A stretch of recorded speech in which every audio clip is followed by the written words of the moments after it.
Corona impact ఎట్లయితే మనల్ని వెంటాడిందో, ఇప్పుడు ఇరాన్‌కి జీవితకాలం యుద్ధం వెంటాడుతది. 40 సంవత్సరాల క్రితం ఖొమైనీ వచ్చిన తర్వాతటి అనుభవాలు ఇవాల్టికి గూడా స్వేచ్ఛగా బతికే మహిళలు దుర్భరమైనటువంటి బందిఖానా జీవితాన్ని అనుభవించారు.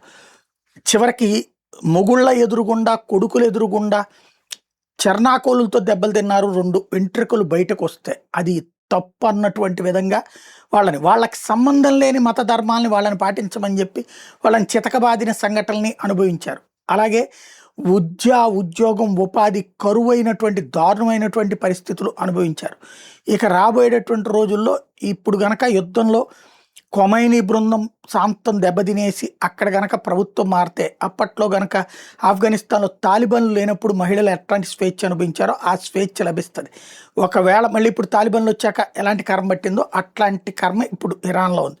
అది మారాలి అంటే ఖొమైనీ అనుచర వర్గపు అరాచకాల నుండి ఆ దేశం బయటపడాలి. పడతదా లేదా అంటే వీళ్ళందరూ తిరగబడకుండా ఎవడో వచ్చి ఏదో చేస్తాడు అమెరికా వాడొచ్చి అనుకుంటే కష్టం.